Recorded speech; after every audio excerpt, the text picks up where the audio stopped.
Over the last year, the movement for police and criminal justice reform has echoed throughout our county, our state, and our nation. Within those discussions, the school to prison pipeline has sparked debate as to whether the presence of school resource officers exacerbates persistent concerns. It's undeniable that national data and national instances have shown that school discipline systematically and disproportionately impacts students of color and students with disabilities, therefore causing the inevitable revaluation of the use of police officers in schools.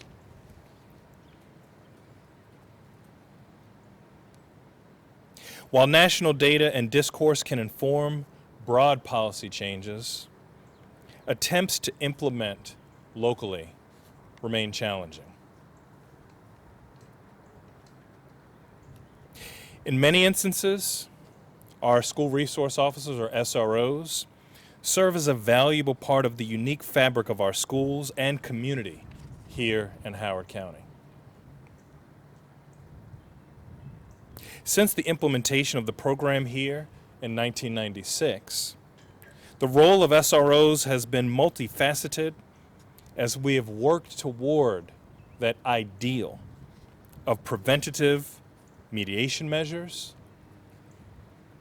mentorship, and strengthening community relationships with law enforcement. This past fall, we held 4 community meetings and heard concerns from students, parents, educators, and community stakeholders, including many in our community who wanted us to keep the SRO program with thoughtful modifications. To our community members who have reached out with their concern, support, or opposition for the policy, I hear you, I see you, and I deeply appreciate your advocacy and engagement on these issues. These are tough but necessary conversations. I wholeheartedly believe that our community can find the right balance to preserve safety, promote equity, and maintain our county's inclusive values and academic success. We currently have 19 school resource officers throughout Howard County Public Schools. 13 serve at our 12 high schools and one at our Homewood School. And the remaining 6 officers split their time at 12 of our middle schools. After deep reflection and consultation and thinking through a lot of the conversations that we've had as a community, as a state, and as a nation, I recommend that our Board of Education and the Howard County Public School System consider implementing the following modifications that will help both our students and educators feel supported and safe.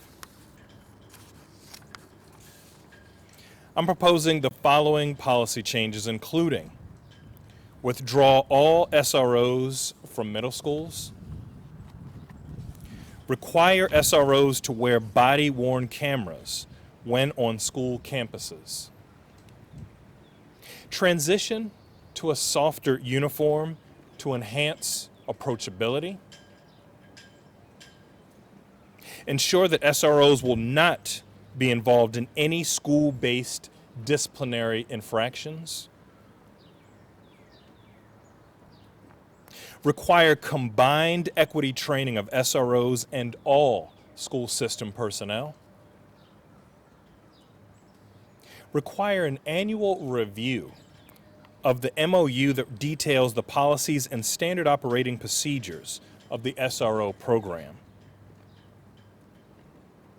And finally, establish an SRO community work group comprised of students, educators, community stakeholders, and consideration of Howard County Police Department representation prior to eliminating the current program and proposals. It's my hope that the collaborative and long-standing relationship between our school system and our police department continue to evolve based upon the needs of our community. I understand that right here in our own backyard, we have work to do.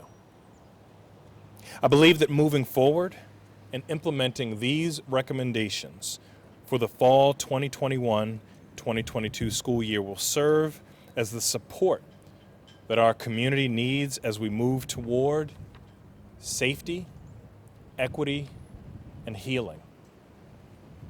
I trust in the steadfast leadership of Police Chief Lisa Myers, her commitment to maintaining the integrity of our police force, and her continued dedication to the safety of our entire community. Thank you.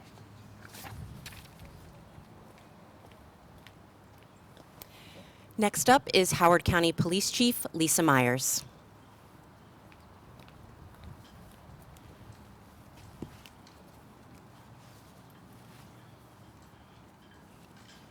Good morning, everyone. The goal of school resource officers in Howard County is to build positive relationships with students and staff while providing a safe learning environment. Our SROs serve as mentors, coaches, and teachers and volunteers to support students not just during the school day, but even during after-school hours. I believe it is critical now more than ever to bridge gaps that may exist between police and young people, particularly our young students of color. The SROs in Howard County focus on restorative justice and help change behaviors that might otherwise lead to involvement in the criminal justice system. Their focus is on prevention and intervention and diversion programs like Teen Court that help keep kids out of the system. Our SROs develop relationships and try to divert teens away from activities that can impede their success.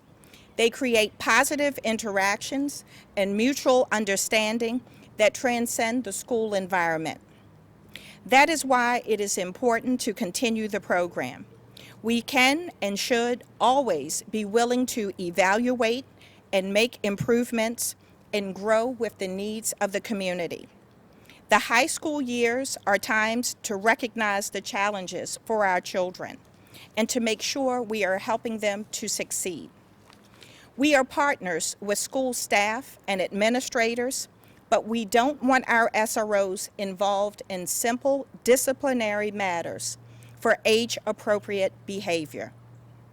When behavior does rise to the level of criminal activity, our SROs offer every opportunity for diversion away from the criminal justice system.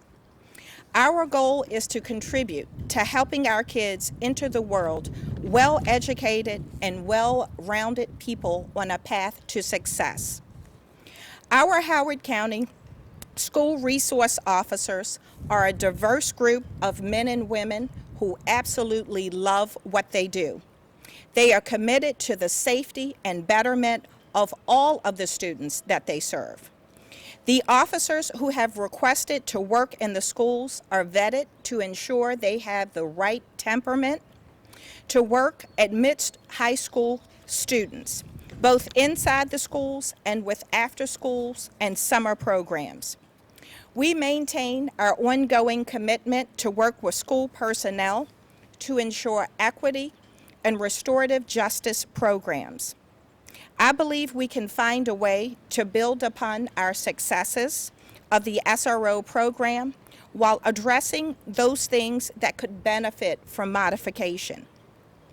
It is impossible to measure how many problems are prevented by having SROs in the school. We cannot know how many students did not get into future trouble because of their interaction with SROs as friends, mentors, and counselors. But what we do know is that we will continue to be committed to serving all students, keeping our community safe, and building strong partnerships in schools and beyond. Thank you.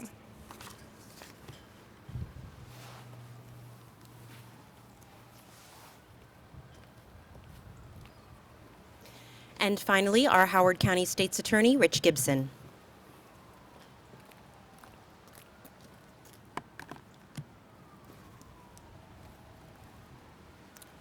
Good morning, everyone.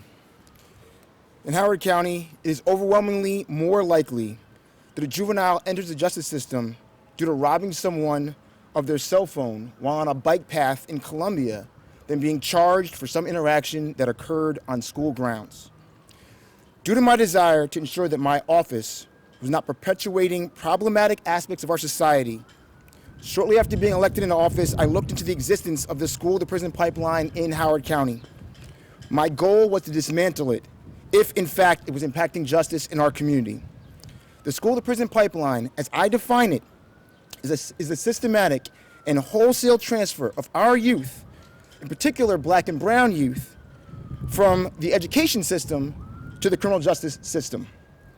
When examining whether the school-to-prison pipeline is impacting us locally, you need to examine the juvenile referrals and where those juvenile referrals are coming from.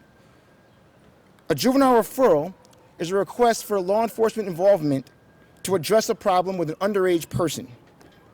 If the school-to-prison pipeline was in existence in Howard County, one would expect to see a significant portion of our juvenile referrals coming from and occurring at our schools.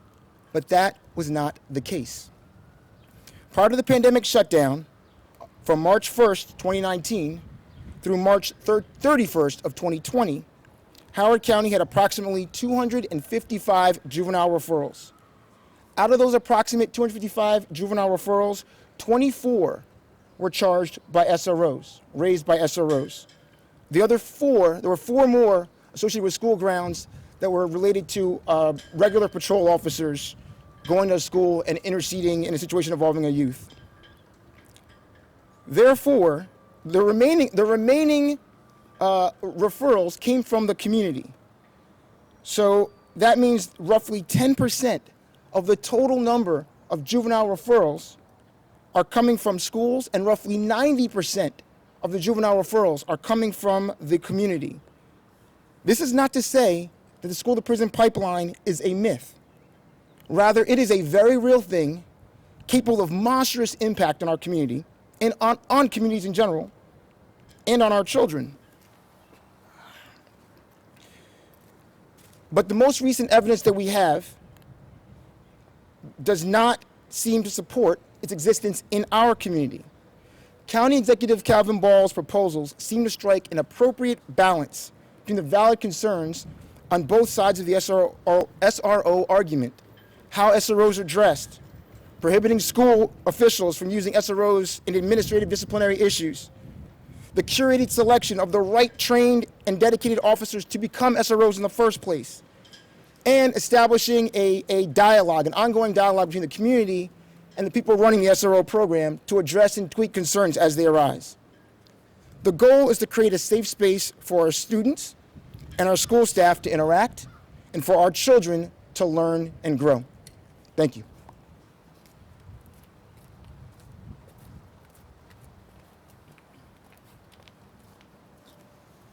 Okay, we're happy to open up for questions. I am going to ask our friends in the media to keep your questions as succinct as possible because I will be repeating them back into the microphone for those who are following along on our live stream and then turning it over to one of our experts to respond. So, do we have any questions?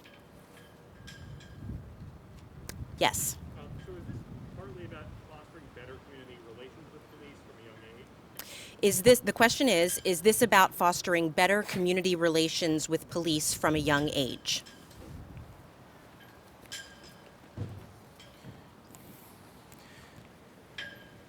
I think all of us saw with the verdict yesterday and many other verdicts that didn't happen, cases that didn't happen, that there are a lot of concerns. And it is worrisome that we have another generation who, for many of them, their only interaction with the police may be what they're seeing on the news when they see these atrocities.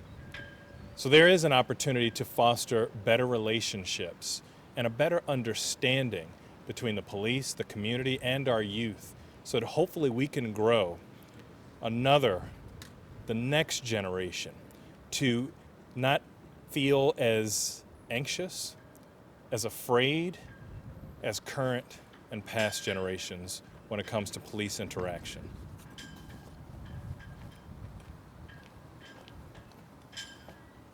Do we have another question? Yes. Anecdotally, my wife is a school nurse and loves her SRO, and I've met the man on and on and on. So why not do everything you're talking about doing in terms of moving forward and including middle school? So the question is from a friend in the media who advised that his wife is a school nurse who loves her SRO, and the question is why we are not keeping SROs in middle schools. And listening to the community concerns, which were numerous and sometimes divergent, trying to come up with a policy that met not only the data but met the moment. I think this is a reasonable compromise as we continue to evaluate. And while the community has this continued critical conversation and evaluates, there will be recommendations. And I think with those recommendations, there will be continued evolution.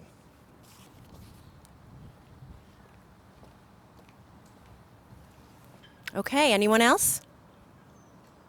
Great, thanks so much for being here. You can always follow up with the PIOs here in Howard County if you have any additional questions. Thank you.